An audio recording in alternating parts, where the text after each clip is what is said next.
চতুর্দিকে ফিতনার যে ভয়াবহ অন্ধকার, যে ফিতনা আমরা হারিয়ে যাচ্ছি, যে ফিতনায় আমাদের অস্তিত্ব বিলীন হওয়া উপক্রম, ঠিক এরকম সময়ে যদি আমরা ঈমানের উপর অটল থাকতে পারি, তার বৈশিষ্ট্যটা কি, তার লাভটা কি? সুবহানাল্লাহ। তিরমিজি বর্ণিত আরেকটি হাদিসে নবী করিম সাল্লাল্লাহু আলাইহি ওয়াসাল্লাম বলেছেন, এমন একটা সময় আসবে যখন ঈমানের উপরে অটল থাকাটা জ্বলন্ত কয়লা, আগুনের কয়লা হাতে রাখার চাইতে কঠিন হবে বা হাতে রাখার মতো হবে। নবীজি বলেছেন, সেই সময় সবর করাটা, ঈমানের উপরে টিকে থাকাটা, সমাজের সবাই একটা স্রোতে দৌড়ায়, তার বিপরীতে দৌড়ানো সহজ বিষয় নয়।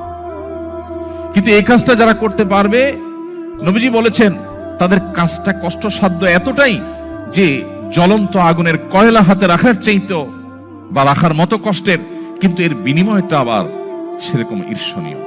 তিনি বলেছেন 50 জন মানুষ আমল করে যে পরিমাণ সওয়াব পাবে, ওই সময় এই রকম প্রতিকূল পরিবেশে যিনি নিজের ঈমানকে, নিজের আইডেন্টিটিকে, নিজের আমলকে, নিজের মুসলমানিত্বকে যে ব্যক্তি বুলন্দ করে রাখবে, উঁচু করে রাখবে, ধরে রাখতে পারবে, আল্লাহ তাআলা তাকে 50 জন মানুষের আমলের সমপরিমাণ সওয়াব তাকে দান করবেন। তিনি নামাজ পড়বেন 1 রাকাত, সওয়াব পাবেন 50 রাকাতের। তিনি রোজা রাখবেন একটা, সওয়াব পাবেন 50টার। তিনি হজ করবেন একটা, সওয়াব পাবেন 50টার। সাহাবীরা অবাক হয়ে গেলেন নবীজির এই কথা শুনে।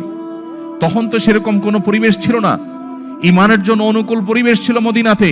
নবী করিম সাল্লাল্লাহু আলাইহি ওয়াসাল্লামের এই কথা শুনে তারা জিজ্ঞাসা করলেন, হে আল্লাহর রাসূল, আপনি যে বলছেন তখনকার মানুষেরা প্রতিকূল পরিবেশে ঈমানের উপরে টিকে থাকতে পারলে একজনে 50 জনের সওয়াব পাবে, সেই 50 জন কি আমাদের 50 জন নাকি তাদের সময়ের 50 জন?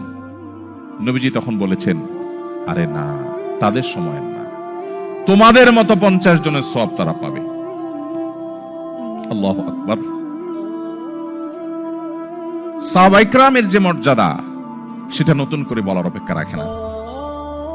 কিন্তু প্রতিকূল পরিবেশে নিজের ঈমানকে, মুসলিম আইডেন্টিটিকে যদি কেউ উঁচু করে সেটাকে নিরাপদ রাখতে পারে, তার আঁচলকে বাঁচাবার জন্য সে যদি সংগ্রাম করে টিকে থাকতে পারে, জ্বলন্ত কয়লা হাতে রাখার মতো এই কঠিন কাজটি যদি সে করতে পারে, নবীজি সাল্লাল্লাহু আলাইহি ওয়াসাল্লামের হাদিসের এই ভবিষ্যৎবাণীর আলোকে এই সুসংবাদ সে পাবে।